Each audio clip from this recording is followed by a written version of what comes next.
Welcome to the Greg's Review Show today. Today we're going to talk about online scammers and romance relationships. Yes, online scammers and romance relationships. Thumbs up, like and share this video.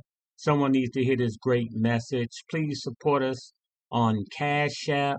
That's GRC $mantrap. Any donation would be greatly help us with our channel. All of the money that you give us go back to helping our supporting our community. So without further ado, let's get into it. Let's talk about some of these dating scammers things and what's going on. So let's get into it. Let's talk about this message. Here we go.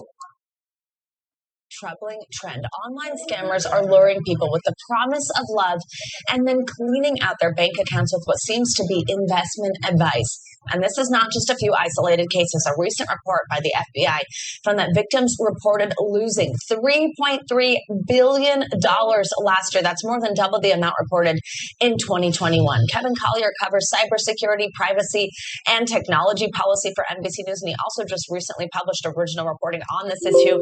And he joins us now with more. Kevin, happy 4th. Thank you so much for being with us on a holiday morning. Let's jump right in here. How serious a problem is this? It's overwhelming. I mean, like you mentioned, 3.4 billion, and that's just what people have reported to the FBI. You know, the likely true numbers are much higher than that. And it's the combination of victims have lost everything they have, and that they realize they've been taken for a ride, and that they've lost what they thought was a romantic partner is driving them to self-harm in many cases, unfortunately. The AARP told me that they are referring people to the National Suicide Prevention Hotline almost daily. It's an epidemic. In your story, you also write about, in addition to the aspect of self-harm and some of these just devastating impacts beyond just financial, you also write about the fact that these are getting a lot more complex, harder to spot. I know each is different, but can you walk us through what something like this might kind of typically look like, or some of the hallmarks of these scams? Yeah, it almost sounds a little funny, but it's a combination of, first they have to gain your trust, and often that is like a romantic partner. You start there's an attractive person starts messaging you, wants to switch to Telegram because that's a more unmoderated messaging platform, and then we'll kind of fatten you up for months with just kind of a personal relationship, somebody you talk with every day, often romantic. But then they will casually drop that, I've been making a lot of money investing in these complicated crypto scams. Maybe you didn't get in on Bitcoin early, but you can get in on this. And they will send you an app, and you can watch your money grow. And in many cases, even pull out small amounts. You'll donate $5,000 or invest $5,000, and then you can pull out $7,000. But then once you're kind of hooked, you're investing hundreds of thousands. And then you cannot pull it out. And victims often only realize that they've been had once they've given up absolutely everything, their 401ks, they've taken out loans on their houses, stuff like that. Oh my goodness, just heartbreaking. Those sound like some of the red flags. Tell us if there's anything else specific to be on the lookout for, maybe on the early end. And then what can be done here? I mean, can you call police for help with this? What can law enforcement do to help these victims? Most people probably should call law enforcement, but they should be aware that there are recoveries, but they're rare. There are third-party companies that you can hire to track this down, but most law enforcement I've spoken with say that they don't have any tools we don't have. And often a lot of those companies are also scams. So people will pull out even more money, take more loans out to chase these kind of faulty recovery methods. You can alert the FBI, but a lot of people complain that unless you've lost a substantial amount, the FBI doesn't take up your case, in part because these are so common, they don't have the bandwidth for it. Kevin, fantastic reporting. Really, your article is fantastic. We appreciate you again joining us on a holiday. And because you mentioned that aspect of self-harm, we do want to say if you or anyone you know is struggling, please call or text the Suicide and Crisis Lifeline at 988. Kevin, thanks again. Well, fair use, fair use. Like I said, be careful out there, YouTubers. I thought I'd bring this video to let our YouTubers know that it's crazy out here. You got online scammers out here just taking advantage of our people, and it's real quick. We're going to look at another quick video real fast and see what they're talking about. So without fair use, let's look at this other video real fast. Let's see what they're talking about with this romance game. All right, so listen up. State Farm was trying to charge me $197 for car insurance. No, thank you.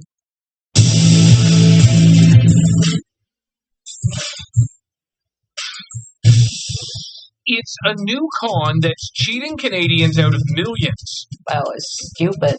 We get into this kind of a scam. Do you think you'll ever recover financially? No. Built on romance, friendship, and cryptocurrency. These scammers, they play on the deepest human emotions. We go overseas to uncover a shocking twist. Some people have used the term cyber slave to describe what you were involved in. Were you ever worried for your life? For real, absolutely. This is your marketplace. We're burning the midnight oil because we are in the middle of what looks to be a scam.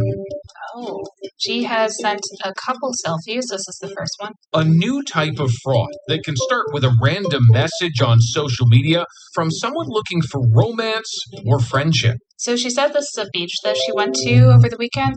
My colleague Katie is contacted out of the blue by a woman calling herself Joya. The pictures she sends could be fake, but the scam she's setting up is very real. So, couple of weeks, many messages, building this relationship. You're friends with her now. A little bit. Joya says she lives in Singapore, 12 hours ahead of us, and along with shopping, likes to invest in cryptocurrency. Many people are involved in it, making profits every day. Are you saying you made over $20,000 in 24 hours? That does not seem possible. Now she's offering to help us make money too, and wants us to download an app to get it going. Right. Shall we go for it? Let's do it. Right. Our research tells us Joya is likely trying to empty our bank account. So I downloaded the app. Before the night is through, we'll be calling her up and calling her out. Hey, good morning. Mm-hmm. She's responding. But our investigation begins here, in Bangkok, Thailand, with a former scammer we're calling John. He's worried he might be in danger by speaking out, so we've agreed to hide his identity. Did you ever feel bad for the people you were scamming? Of course. I mean, it will be karma, right? Karma will come around to you. Yeah. John worked for criminals who would target vulnerable people, including Canadians. What were they asking you to do? To create a fake profile to give the victim to trust I am the real person who really need to find a relationship. They call it pig butchering. The goal, gain the victim's trust, then steal their money.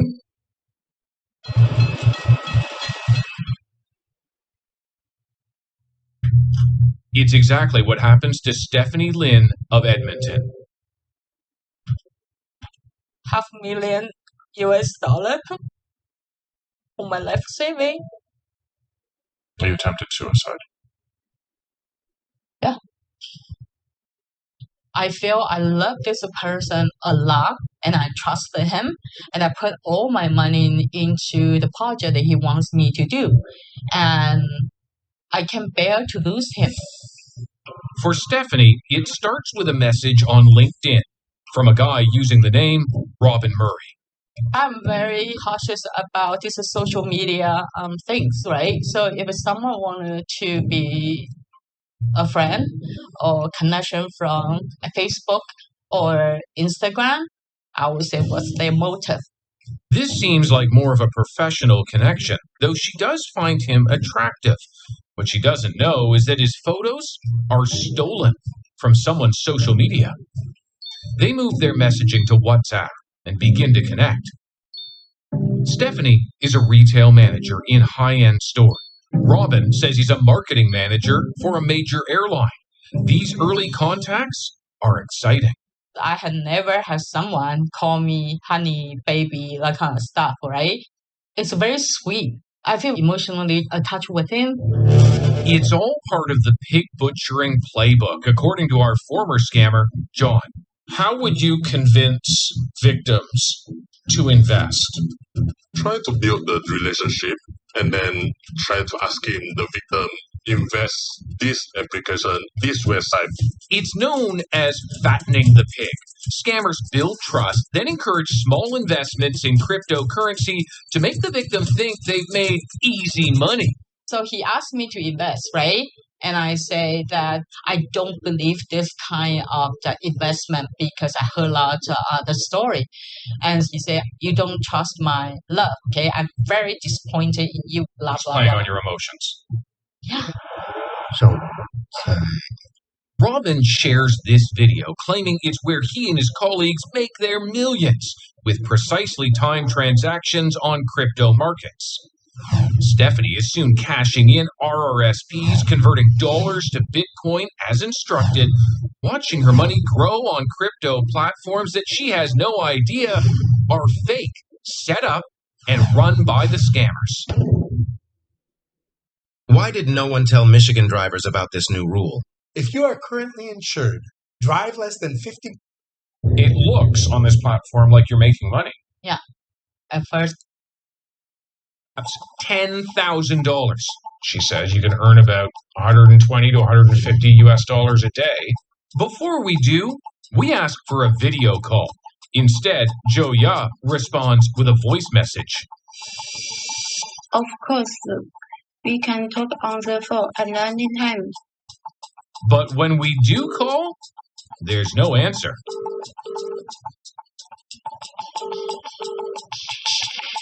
Oh, she's just responded to you.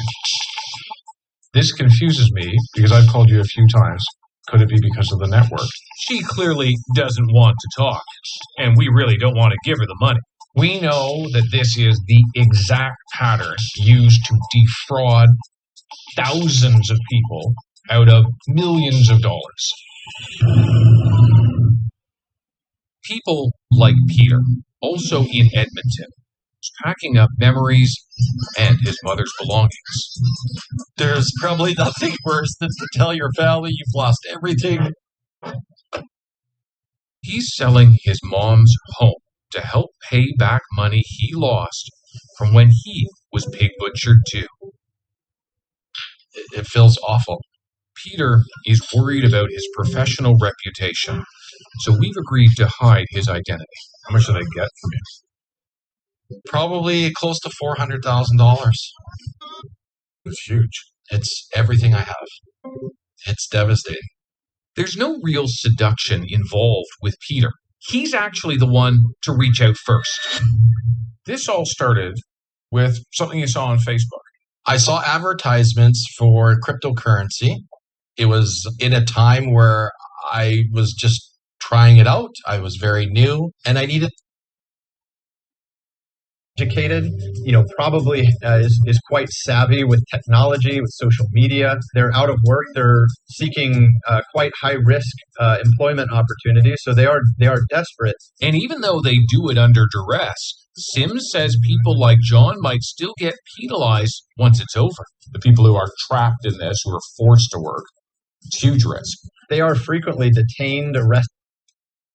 So as you can see, family, there's so much stuff going on out here with the romance scammer. They also doing it through crypto fraud and a lot of stuff that's going on. So I just want you guys to be very careful out here. When you get on these dating sites, be very careful who you talk to, who you send money to. Never send any kind of money. Be very skeptical of what's going on out here. Because it's really bad. And so when you're getting on these dating sites, no matter what site it is, just be very careful giving out your personal information, your address, your credit card information, and again, never loan these cats any money. Never loan anything or anyone this money. So this is for fair use, and I thought I'll bring this to the YouTube family. Please thumbs up, like and share this video. And please, whatever you can, help support our channel through Cash App. That's GRC $mantrap. Whatever donation you get, whether it's 50 cents or $1, please support us through our channel as we try to get better in supporting you with great information. And like I said, this week we're going to talk about romance scammers and how to be safe. So the next videos we talk about some of the safe things you can do to protect yourself from romance scammers out there. So you guys take care and have a wonderful, wonderful day. And the Lord say the same here. I'll talk to you next week. Bye bye.